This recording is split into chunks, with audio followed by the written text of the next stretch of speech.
Hello, everybody. Welcome back to HTEC Days 2023.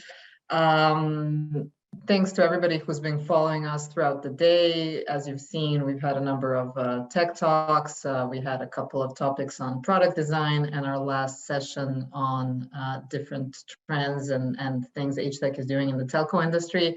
It is my great pleasure now to announce the next session and to invite our Chief Revenue Officer, Nathan Elsberry, and our VP of Business Development, Tom Stallings, who recently joined the team. And I hope you can also share with our audience what motivated you to join this particular team and this story, but also share with us how is it that HTEC builds a mutually beneficial client partnerships, and what is the differentiation between a vendor client relationship and the actual partnerships that we want to build. So it's 5 p.m. exactly in Europe, and I think we can get started. Nathan, feel free to share your screen and the presentation you guys have prepared. And I'd like to invite everybody who is listening to us today to leave your questions in the Q&A. And once Nathan and Tom are done with the presentation, we will tackle those questions right away. So go ahead. First and foremost, thanks for the introduction, and sorry for the technical glitch there, but Katarina asked a question of Tom, so I'll let Tom answer the question first, and then we'll get into the heart of the matter. I think for me, it's always an easy question when it's the right scenario, but I think you fall in love in the place and where you want to work really, really hard to create and delight clients. But for me, it's always about people. And so there are a lot of organizations that build digital products and provide engineering services, but the draw for me is the people within the organization, the one global goal to help our clients evolve, and the opportunity. And I think, but simple answer is always the people. All right, good answer. Thank you very much. I agree wholeheartedly that the folks here at HTEC are second to none. So completely agreed on the people. So let's jump into the next slide and get into the heart of the matter and what we're here to talk about today, which is the differentiation between relationships that you can have, whether you are a provider of services or whether you are a consumer of those services. And the two relationship types that we're talking about are vendor versus partner relationships. And what we want to talk about, what we want to go into today is, what is a vendor relationship? What does it look like? What are some of the pitfalls of actually engaging as a vendor versus a partnership? And what does it look like when you're engaging as a partnership? What are the benefits of doing that? And what are some case studies that show some examples? Because at HTEC, that's who we are. We are about partnerships. We are about meeting the consumers of our services exactly where they are today and ensuring that we are there to help them achieve their goals. We are not fingers on keyboards. We are not just simply there to cash a check. And that's what we're going to talk about today and go through, again, some of the examples. So I want to hand off to Tom a little bit to talk about the goals of any of these relationships and how they can go in both directions. Thanks, Nathan.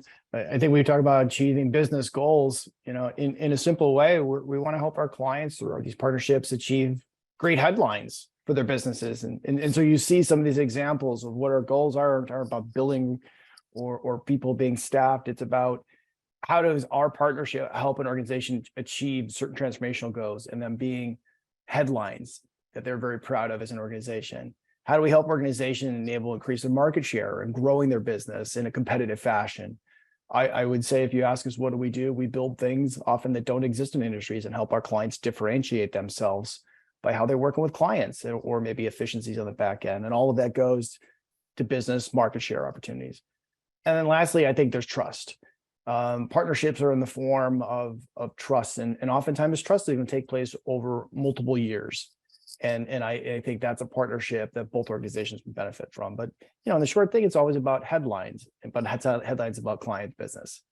But then again, maybe some of these headlines aren't always the best headlines, quite honestly. And I'll pivot it back over to Nathan to talk about an example of that. Yeah, I think Tom's talking about partnerships and the positive headlines that are there. But if we go to our next slide, we'll see that in a vendor relationship, you can get very different headlines because there is not that dedication, that mutual dedication to common goals. In a vendor relationship, a vendor is just simply there to perform a task, irregardless of the results or anything. And you can end up with the headlines like the one that you see at the bottom. And I'm not going to go into the specific vendors here, but this is a legitimate, real case study and a real headline of how the state of Texas wasted $367 million on an unusable child support enforcement system. And it's a really interesting detail. So I encourage anybody that's interested in hearing more about that relationship and how it played out to Google, if you would like, that specific statement that I've made there in that headline, and you'll be able to dig deeper into this case study. But I'm going to go into a little bit more of the details on this particular engagement. This was a vendor relationship that went wrong because of a number of factors. And the interesting thing that we're going to see here is that independent of any individual case study, these are very common items that contributed to why this went wrong.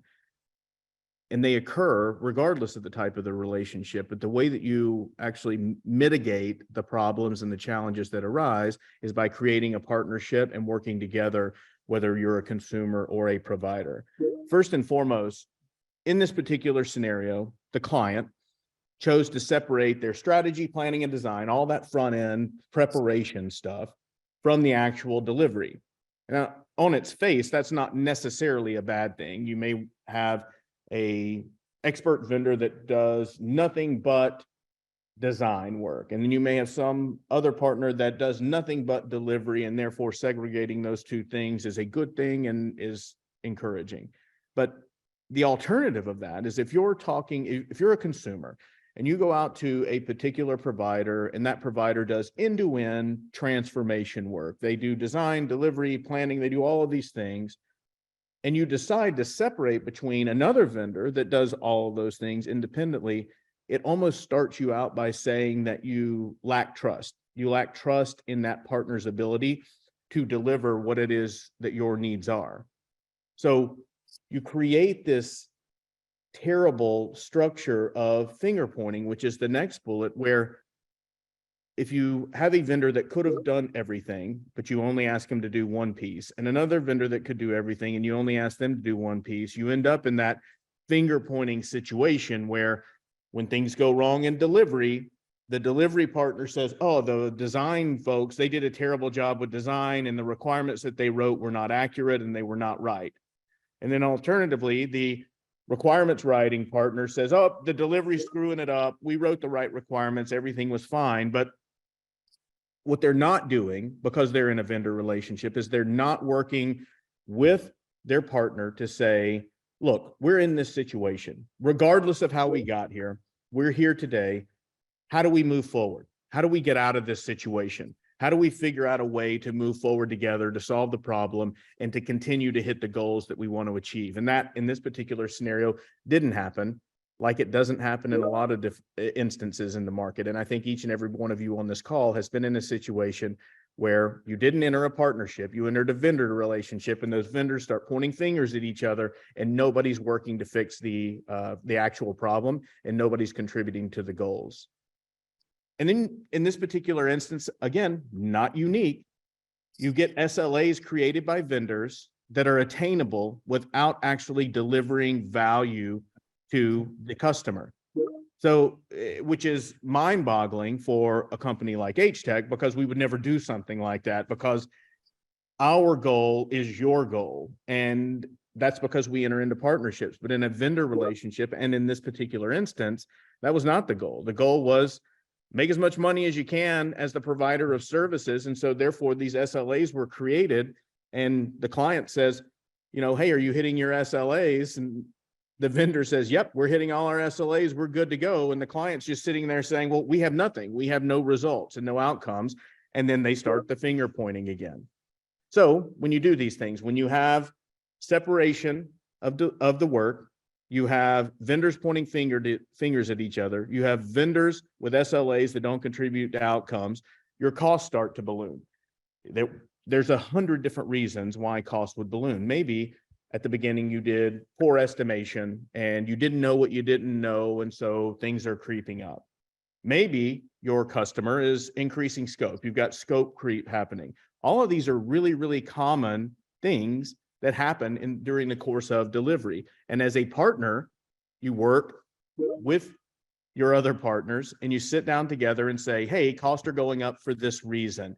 This is happening. Dates are slipping. These types of things are going on. How do we as a group get a handle on this and make sure that we're moving forward together? As a vendor, you just simply send them a new bill and you say, hey, here's what's happening. You ask for more scope, so we're going to charge you for more. Or estimation was wrong. Too bad, so sad. Pay us. And that's not where any of us want to be. And we've all been in these situations where those things happen, but it's about how you handle the things that are challenging. And it's about how your delivery organization is interacting with their partners on the ground to ensure that we find a way to move forward together. It's about account management and relationship building and ensuring that we're sitting down and talking about where we are. That didn't happen here because this was a vendor relationship, but a partner relationship really leans heavily on the sales component, on the delivery component, on the account management, the relationship. All of those things are key components of what have to happen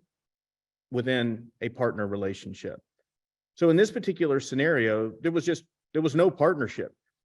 There was limited transparency. There was finger pointing. There were all these negative things, all of which could have been solved by coming together and working together for mutual outcomes rather than selfish outcomes. So what happened? What are the results? I think it's best stated by this government representative here that says, if there's any good that can come of this, it is that we are now learning all of the things we should never do when we write contracts. Now, that's a strong statement, but I actually have a problem with that statement too. I mean, it's strong in the sense that, yes, this particular consumer of services has realized that they did some things wrong with the SLAs. They have realized that they crafted their contract in a way that they were kind of stuck and they couldn't get out of it. They couldn't do any of those things. But what this representative isn't talking about is the relationship. And I think that's one of the big things that was missed here. They entered into a vendor-based relationship rather than picking a partner that truly had skin in the game and was there to take this from end to end and ensure the outcomes. So what did they do? They ended up wasting almost $400 million and wrote the whole thing off. So this is again, to wrap this slide up here, this was a very specific, very aggressive case study of what can go wrong during a vendor relationship. But the more important point is these same things, or many of these same things, can go wrong in a partner relationship. The difference is the outcome.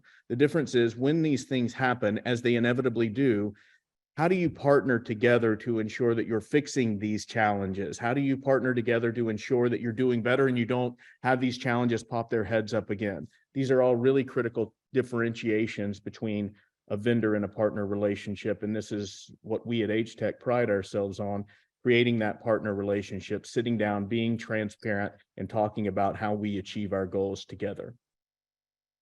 All right.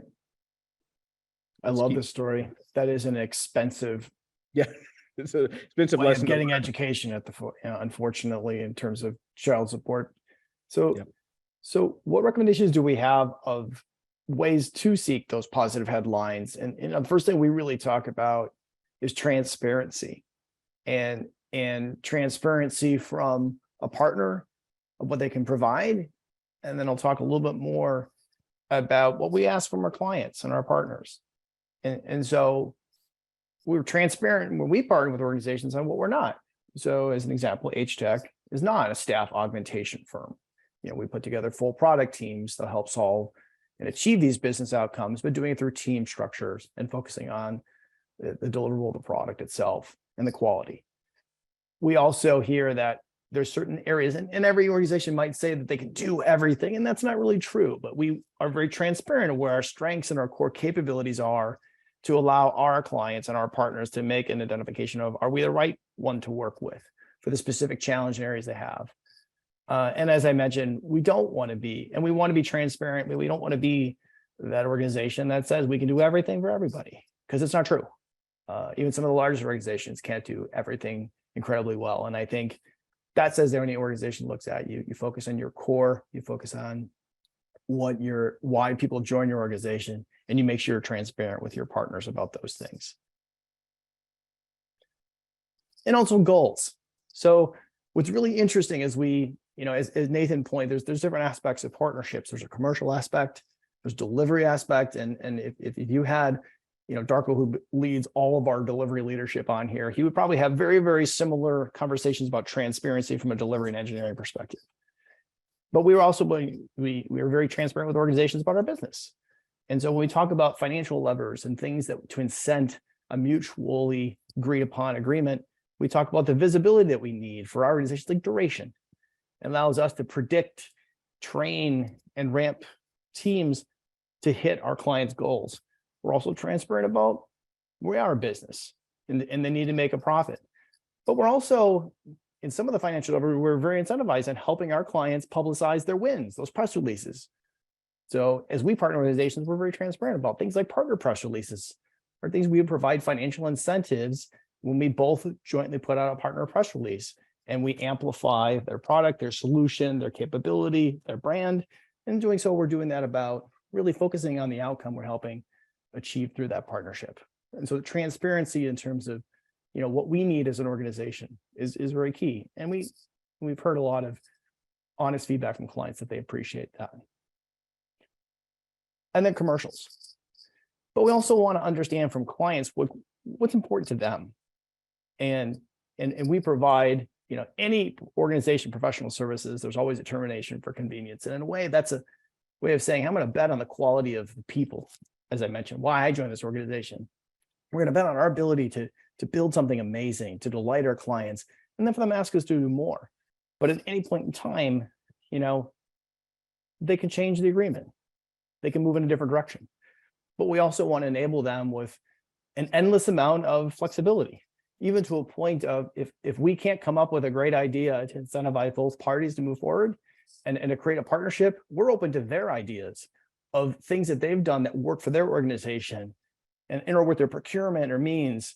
And so agile software development doesn't just focus in software engineering, it extends into commercial space. And we're very proud of that, of transparency, of understanding both sides and thinking that way. That's exactly right. So Tom's talking through some of the things we at HTEC do to ensure that partnership, and it's across delivery, it's across the relationship management, it's across selling, all of those things, identifying goals. But I think specific to selling, we are sales guys after all. So specific to selling, it's about consultative selling. I think that there's a misconception out there that sales is simply, we can do X and here's how much X costs. And for some organizations, like a vendor organization, that's true. For a partnership, it's not true, because what we're trying to do is get to the heart of the matter. We're trying to understand at the deepest possible level what our partners need, where they're looking to go. And sometimes it's interesting that you find that what your partner needs is not always what they're asking you for, and it's not always what they think they need. So some of the ways that we attack that is, if a partner asks us for X, whatever it may be, hey, we want you to build this particular product, or we need 10 of your best engineers, whatever it may be, you have to ask that question, why is this important to your business? What are you actually trying to get to? How are those 10 people going to make a difference for you today, next year, and the year after that? How are they going to make a difference to your customers? How are they going to make a difference to your bottom line, to your shareholders, whatever it may be? It's really digging in and asking that question and being that consultative salesperson to dig to the heart of the matter. And then if a partner feels that Program Y will accomplish their goals, we kind of push back. Hey, how do you know that? Did you receive feedback that says that this program is actually going to help you achieve your goals? Have you ever thought about this other option? Have you thought about an off-the-shelf piece of software that maybe you customize? versus building something from scratch. Have you really evaluated all of these options? Have you gone out and tested it? Have you built an MVP to ensure that it's going to accomplish what you think it's going to accomplish? Are you thinking about the changes that will happen in the world of technology, which we know are endless and constant and frequent?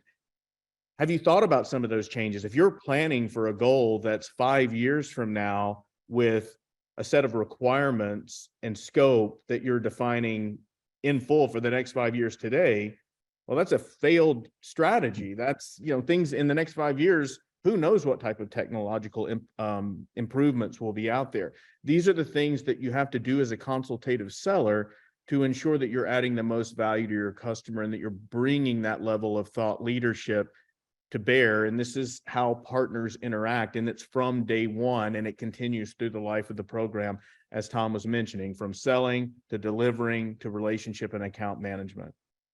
And at the end, we don't just cash checks. We ethically evaluate whether this is going to be a successful partnership. And this is an important one because it's not just lip service. This is about talking to a customer and saying, you know what? You think that you need 10 people to do this. Well, we think it's going to be 25 people to accomplish your goal. And you think that you need a year to do this, and we think it's going to be 18 months to accomplish your goal. And the customer says, I don't care what you think, give me 10 people for the next year. Well, if we truly don't believe that 10 people for the next year is going to accomplish that customer's goal, if we truly don't believe that 10 people for the next year is going to correct the issues that they're facing today, ethically, as a partner, as a true partner, we say, I'm sorry, we're not the right partner for you. If you believe that all of these things are going to accomplish your goals, we're not here just to cash your check. We don't agree. We don't believe this is going to accomplish your goals. We propose what we think will accomplish their goals. We propose endless commercial levers, as Tom just talked about. We propose endless delivery and planning and design structures and strategies to try to get as close as we can. But if a particular partner is asking for something that we don't believe in, ethically, we tell them we don't believe in this. And we're not just going to cash your check. We're going to let you move on, because we're not going to simply do work for the sake of doing work. We're doing it to accomplish goals. That's because we are partners. Yeah, it's interesting you bring that up, because we've worked together for a while now in multiple organizations. And I can't tell you how many times we've walked away from potential work and businesses because of the statement you just made. And I don't think there's a lot of partner organizations that they're pressured to try to figure out and to take whatever is there. But I do feel that the long-term result, when you think about it with the right organization, whether it's an HTEC or anybody else, if they're willing to walk away because they don't feel it can be done, it's another form of transparency. Yeah, that is so well said, Tom. Short-term versus long-term. Vendor versus partner. And the short-term nature of a vendor, in the short term, taking something that they don't believe in, it gets them paid, revenue bumps up, good for you. But you're not setting up a partnership.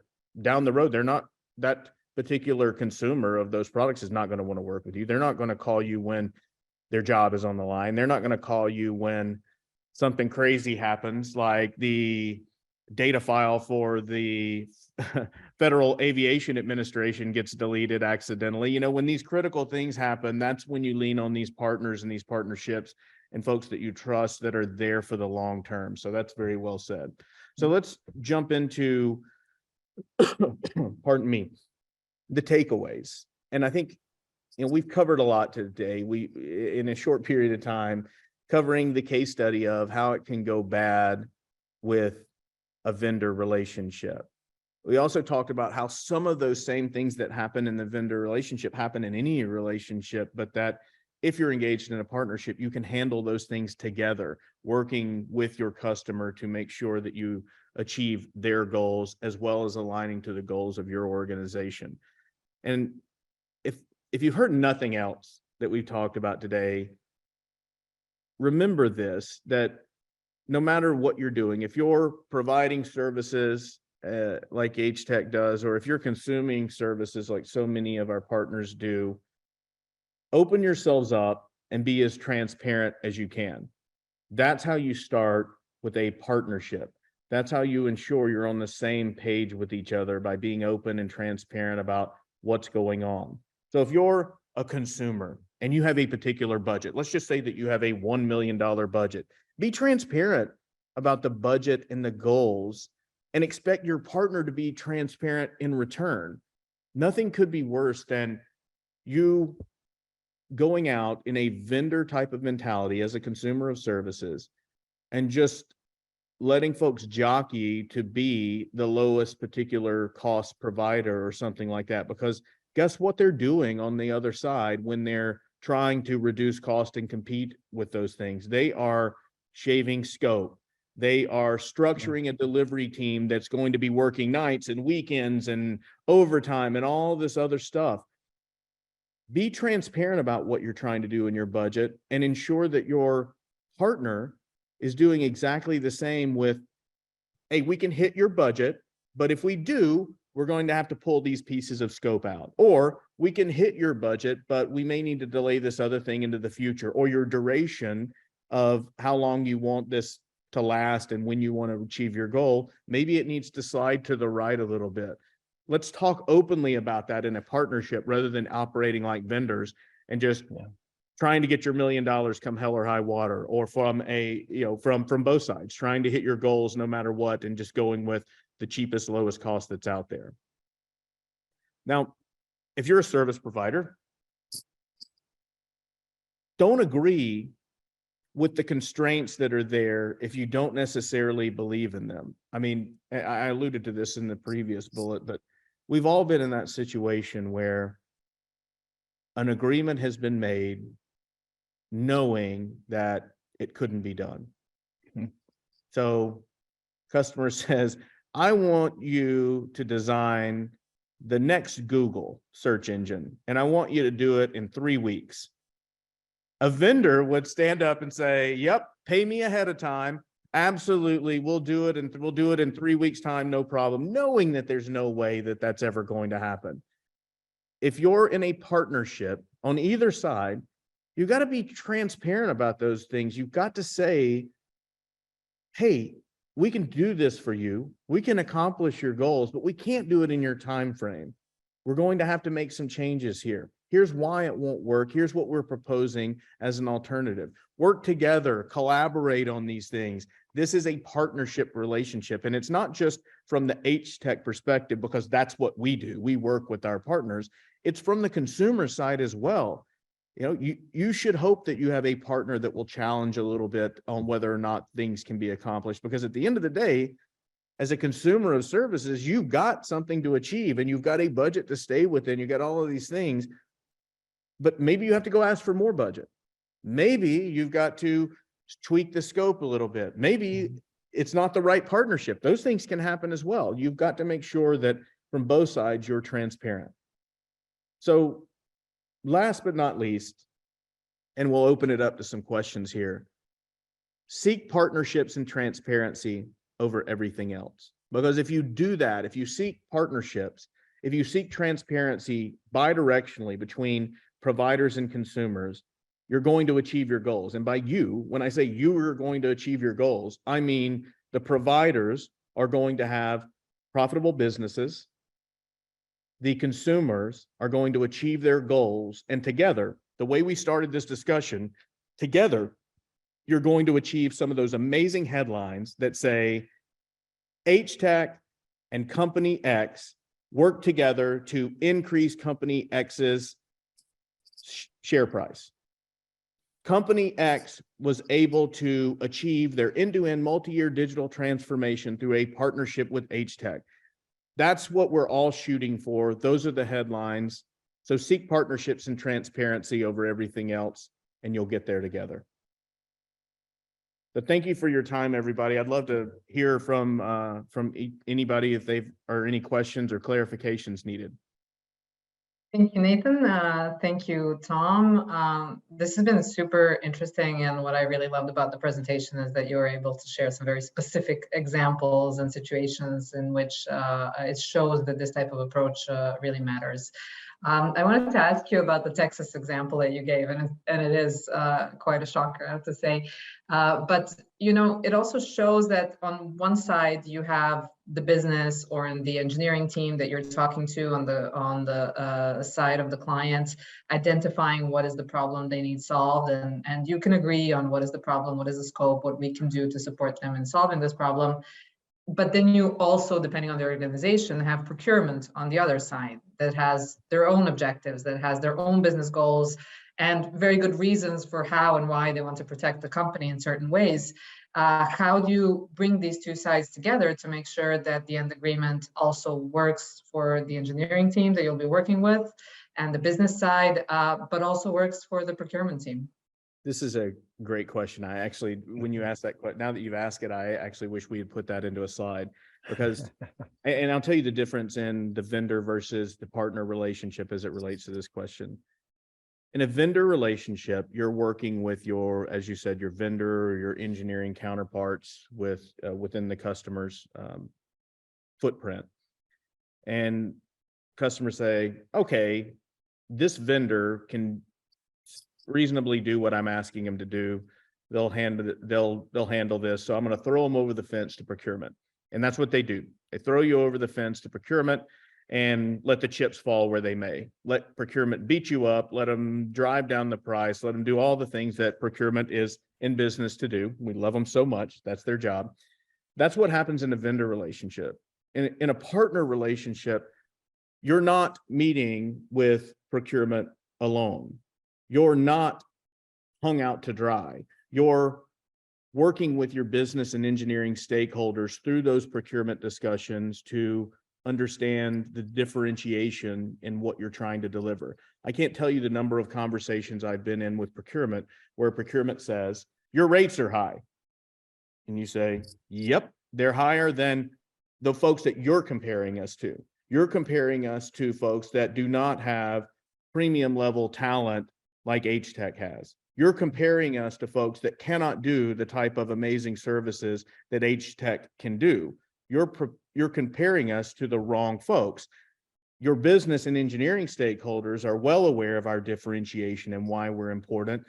Let's have a conversation with them to move that forward. That's the partnership component. In a vendor relationship, it'll be a complete segregation. There's a wall up. Nobody talks to anybody. It's just simply drive for the lowest price. So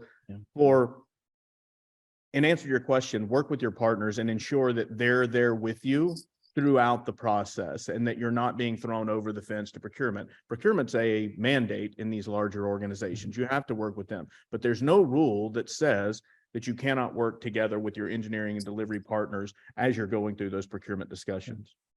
Anything else to add to that, Tom?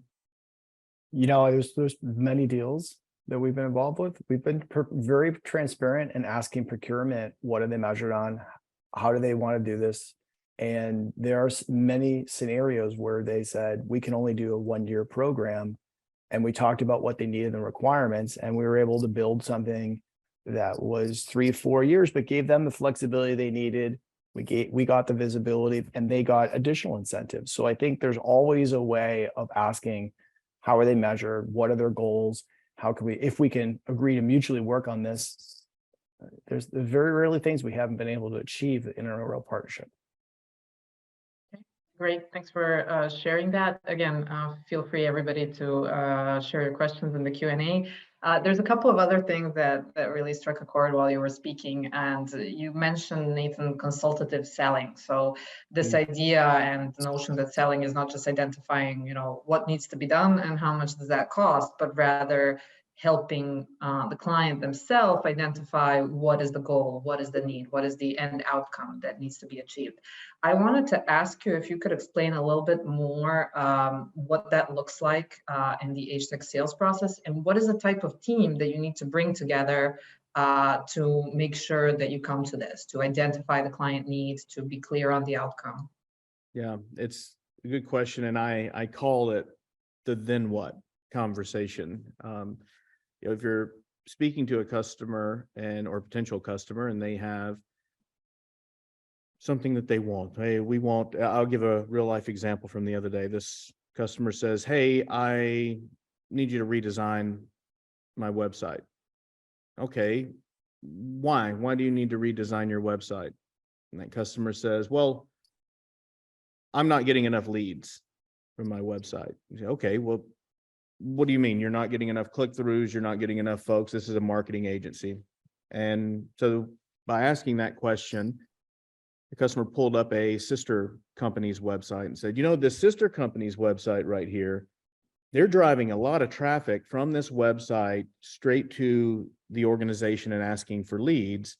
And we want to be able to do the same thing with our website. So now it's not just some design work. We've actually gotten to the source of what they're wanting to do. They're wanting to actually increase the amount of leads that's driven, lead traffic that's driven in through that website. And we say, okay, well, once you get the design that structures everything in a way that you will be able to get more leads, then what? How are you going to implement it?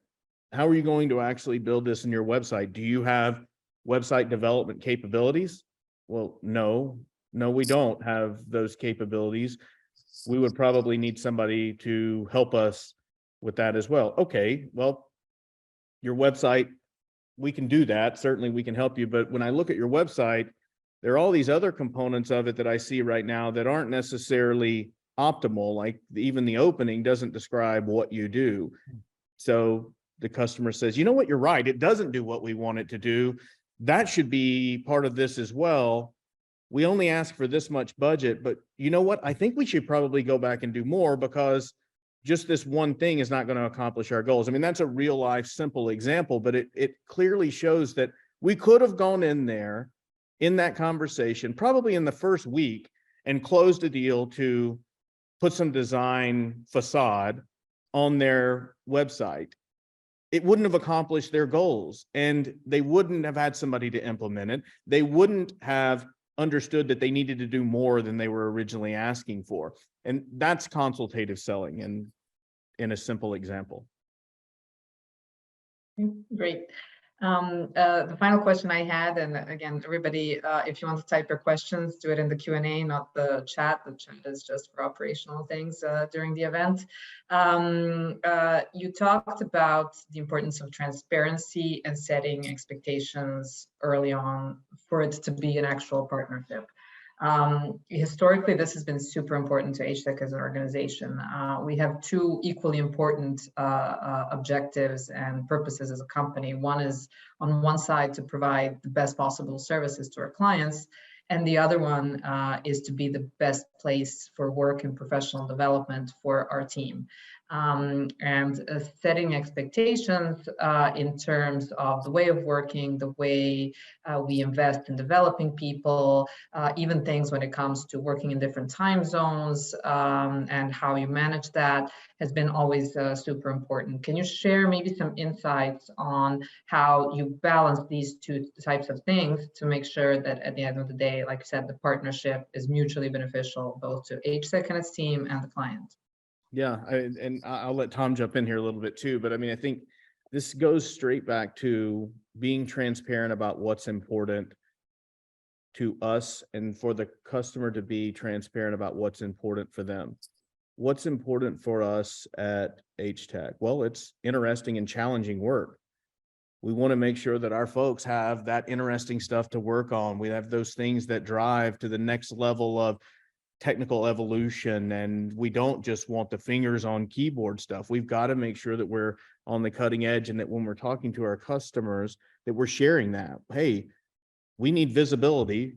We need interesting work, because you cannot maintain your premium status with the top talent in a particular industry or a particular location like we have here at HTEC without giving them very interesting and challenging work. So we need to be transparent about those things. And Tom talked earlier about being everything to everyone. So if you need a partner that will do very low cost, long-term defect fixing support on an old school system that's there are way better options than HTEC for doing something like that, way cheaper options and everything. Now, but alternatively, if you want to evolve your product and your solution over time, add new features and functionalities and extend the lifespan of that standard product from 3 to 5 years to 8 to 10 years, we're all about that. That's exactly what we do. That's exactly what our folks want to do, that interesting and challenging work. So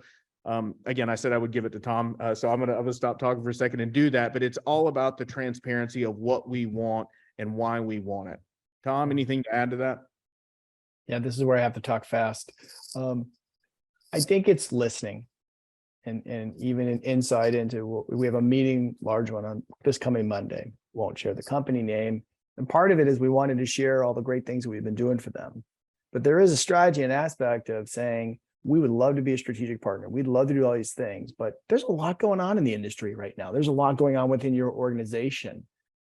We need to take some time to listen. We need to take time as things change within organizations, as their strategies change, as their priorities change. You need to ask and then listen. And I think that that is a continuous thing, not just a one-off. We have a couple of questions in the chat. Nicola wants to know what you do in cases when customers are used to working with vendors and they've had bad experiences with external vendors in the past. Have you had examples of being able to regain their trust and bring them into this partnership model? Yeah, I think for me, it's skin in the game and it's flexibility. So number one, if they're used to working with vendors and you're shifting to a partnership model, give myself or Tom a call, because we can help structure a risk reward or outcome-based contract so that our partner is not just simply writing checks for who knows what, that they're actually writing checks knowing that we're on the hook for them achieving their outcome.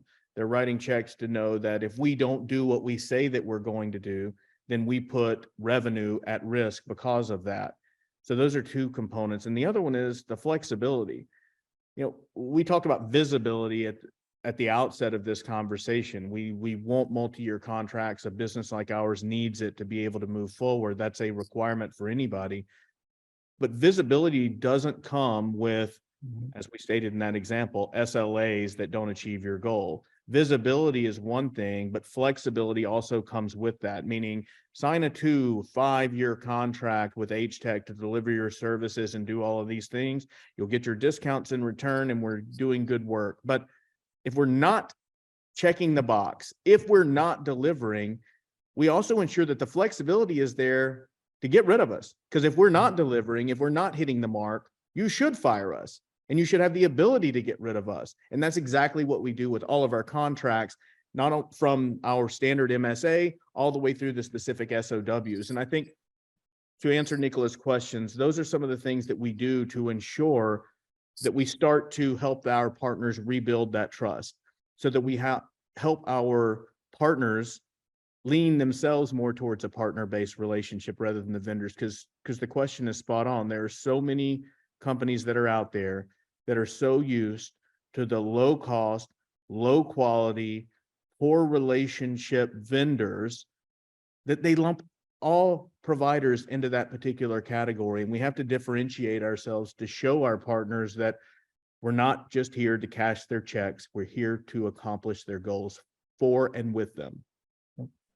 Question also in the Q&A that maybe ties into this a little bit is how in this process, and you talked a little bit about MSAs and how to structure them, how do you make the clients legal? And we already discussed procurement teams, your friend in the process. Yeah, Tom talked about this. I mean, it's about asking them what their goals are, you know. So here's a little bit of some inside information for folks for procurement. Procurement's job and the way that they're measured is reducing spend. reducing spend from what was initial. There's nothing wrong with that. That's a good thing for any company. So if you know that going in, and you know that a procurement person wants to reduce spend, then we give them options to reduce spend. If a customer wants X% off of the program, we give them options to achieve X% off. And that's the transparency component. If a legal organization wants certain language in, then we make sure that we adapt the language accordingly and work with them to try to ensure that we achieve the goals that they're shooting for. And that's the best legal to legal conversations are the ones where legal team A says, this clause is unacceptable in the red line version. And then the provider legal says, this is acceptable. This is our standard language and everything else. The best ones are the conversations where this legal team says why they believe it's unacceptable and what they would prefer to do. And the other legal team understands that. And then miraculously, these really smart attorneys figure out a way to structure the language in a way that they're both content, rather than just saying, forget this, we'll never agree to those terms. It's actually understanding, what are you really trying to accomplish with this language and with this clause? And I think, again, it applies to legal, procurement, product, whatever, any part of an organization. Be transparent and understand mutual goals and how to achieve them together. The only thing I'd add on that Tom. with legal, there's a certain point in time when if you read the room correctly, where it's good to get legal on a phone instead of passing the pen back and forth. And I think there is that same what we talked about, is whether our legal team, we get on with any organization and saying, here, these are the things that we need. Their legal says these are the things we need. And then they start accepting back and forth. And I think what we've seen is when you push out that and you don't get them on the phone, things can take weeks. They can take months because you're just going back and forth. But you get them on the phone, they talk about things. They will mutually then say, if we do this right, we're not going to talk to each other again. And they're perfectly fine. That's their goal. So it's just kind of understanding that sometimes the transparency does extend beyond delivery, commercials, procurement, legal, into a lot of areas. That's a great piece of advice. Nemanja has a question on how you can distinguish your company if you have subject matter experts on your team. How do you put that forward towards the clients in these discussions that we talked about? Can I go first? Please. Okay. Dear subject matter experts, don't tell your clients you know more than them about their domain. There's a way of doing this, whether it's cross-industry thinking or an amazing subject matter knowledge that you have in there. Listen to your clients. Talk about how we learn, how we onboard, how we understand their environment, their ways of working, the outcomes they want to achieve. And then we become an extension of their team and put the ego over here and sit down and have an honest conversation. But I think there are a lot of partners or vendors that lead with, we know this space better than you, listen to us, we have the solution, without even asking any questions. And I think that's a mistake. I think that's right. And the only thing I would add is as a subject matter expert, work with your partners that are the technology and delivery experts to help them understand the nuances of your specialization. Help them understand how they take their tech and delivery expertise and apply it to the specific industry. So rather than thinking about yourself as this person in a high castle looking down on some of this stuff as the expert and taking away that ego that Tom was describing, how do you embed in that team and make your team of technologists and delivery folks and salespeople that much better? And how do you enable and upskill them? I think those are great answers. And I think it's always, for us, been important to position, to provide value with subject matter experts by asking the right questions and by being a knowledge base of what are the different types of solutions to problems that clients might be having, and that's how they enter the conversation. We have a question in the chat from Joe. I'm sorry if I'm mispronouncing the name. And I'll read it as is because I think it's also very interestingly formulated. And it says, I agree that intensive conversation with potential partner is the key. My experience is that large companies, such as eBay, for example, are not willing to switch to partner mode. Is there a specific recommendation how to coax them to move from a vendor outsourcing approach to partners' way of working? We should be aware of legal limitations, information security, business politics. Is it even possible, or should we be focused on smaller and younger businesses? Yeah. So one, from an HTEC perspective, we want to be focused on the larger enterprise businesses as well as the smaller folks that are out there. Mhm. There's nothing saying that some of these larger organizations cannot change, but there's a truth to this question and this statement that there are companies out there that are so embedded into that vendor mentality that it won't work. There are customers out there that demand unlimited liability, which is just about unachievable for any non-$100 billion service provider company out there. They're there, they exist. And I think you just have to keep chipping away at what we do and how we can add value with different stakeholders. I think oftentimes we approach business unit A, stakeholder A, and we get the results that Joe is describing there and is talking about.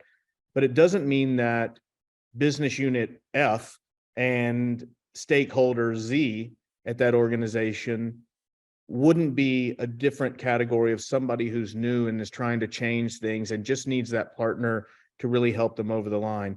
And it's a frustrating and slow process to do that. And when I'm talking about unlimited liability, this is one of those situations that I've been in before. There are partners that we have that refuse to do press releases for a variety of reasons, which is something that you really want in a partnership, as we've discussed. And I think, one, we want to accommodate as much as possible if there are reasons and constraints that those companies have. But when you keep running into that wall of just standard frustrations, unwillingness to change, unwillingness to work, I think what we have to do is keep trying to find our sweet spot somewhere, because somewhere in there is a person or a business unit that is willing to work. And I think the federal government is a great example of this. And what you start to see in state and federal governments in the US specifically are a lot of them hiring from industry right now. And they're hiring from industry because they're trying to change that old school mentality and way of doing things and bring in some new ways of thinking and new technology experts. They're trying to find HTEC. That's what they're doing. So they're bringing people from outside of state and local governments from the industry in to change the way they do things. And I think we just need to keep holding the flag and attempting to be the catalyst of change. Okay, thanks guys. We're slightly over time, so let's try to quickly address the two more questions that we have. And one is from Boyan. It's on how engineering can help in the lead generation process, and what is the ideal type of cooperation between sales and engineering in a company such as HTEC. I see Tom smiling there. I'm raising my digital hand. Go ahead. I see you. Amazing question. So as a 29-year salesperson, there are thousands of meetings where I might make a recommendation because I'm in business development sales. A global CTO might look at me and say, "That's great, Tom." But a colleague who's an engineering lead, one of our cluster leads, a program lead who has credentials could say the exact same thing. And they lean and they say, "Tell me more." And I think we call them swim lanes. And I think when we also talked about how we approach these, I think we approach any partnership not in just a commercial lens. We bring delivery teams, technical architecture, and the subject matters, and we want to listen to the problems. So yes, on collaboration, yes, on lead generation, because your networks, your partnerships, even sometimes even friends that you've worked with could be amazing, clients or partners for us long-term. And so it's doing it together. It's having a conversation and listening to the organization, but not doing it by yourself. Great answer. Did I understand you correctly? Is it 29-year-old salesperson or 29-year salesperson? 29 years. No, oh boy. Yeah, I'm an 80s kid, so you can do the math on age. Sorry, had to ask. Yeah, And final 80s high question. school.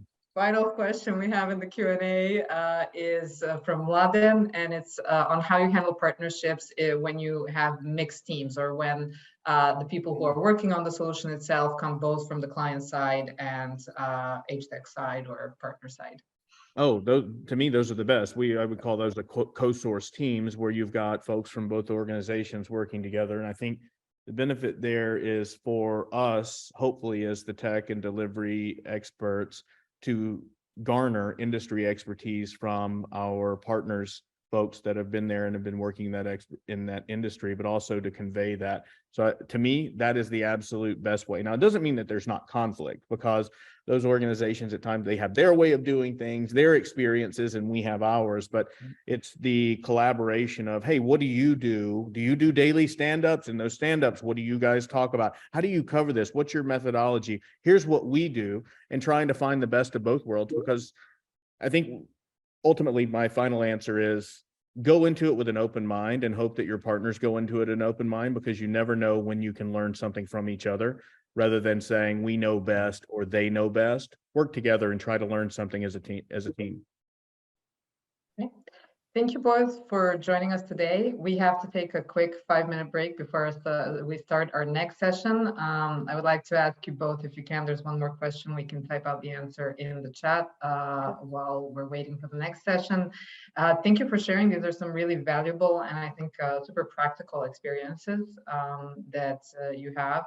I'd like to invite everybody to stick with us. There's one more session today. It's really exciting. Our Momentum Design Lab team will present their way of working and how they bring value to clients through product design. So see you in 5 minutes. Thank you, everyone. Take care. Bye, Tom. Bye, Nathan.